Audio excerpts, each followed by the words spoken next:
Hi, welcome back to the Advocacy Update. I'm Jen Goodale and this is Cory Titus, and I'm super excited to talk about the recommendations from the Quality of Life panel. As a reminder, that's from the House Armed Services Committee, and they're focused on things that they can do in 5 different areas: pay, childcare, housing, healthcare, and spouse employment. Those are some big topics that MOAA has been seriously interested in for the last, 95 years. What are some of the highlights that we've seen in the pay recommendations? The important thing to remember is MOAA got the chance to contribute across all these areas, and General Kelly got the chance to sit down and present to the Quality of Life panel as well.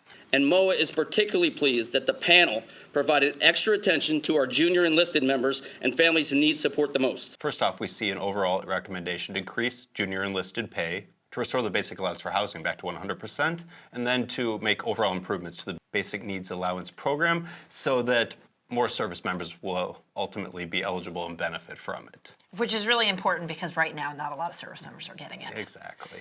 In the child care space, I was really excited to see that they're recommending things that will improve the landscape for those people that are child care providers.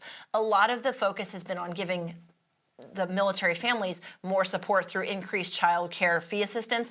Unfortunately, there's no providers. So a lot of their recommendations are focused on providing better benefits, training, and other opportunities for providers.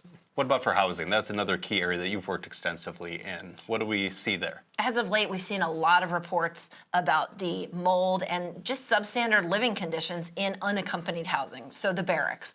What they're recommending is a look into whether privatizing these, just like they did with the military family housing, would actually improve those, because we know MILCON VA funding is not very reliable and doesn't come in at the pace in which we need to keep up.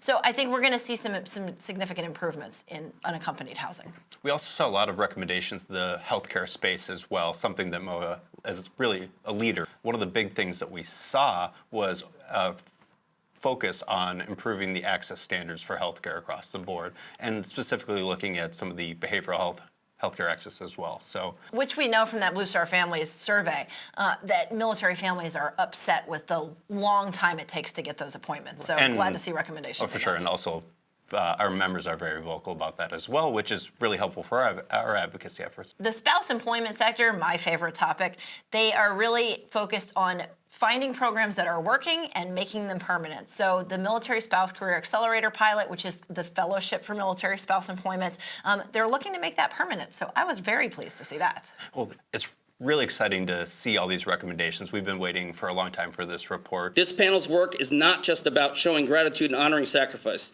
This panel's work measures and outlines improvements in readiness, boosts recruiting and retention, and keeps our military the strongest fighting force in the world. Ultimately, this is just the wave tops on what's a really big and important report. And we've gone through the entire thing and written an article about that. Yeah, and you can look at that article in the link in the comments below, and make sure you subscribe to our Legislative Action Center so that you can help advance our priorities. Thanks for tuning in, and we'll see you next week.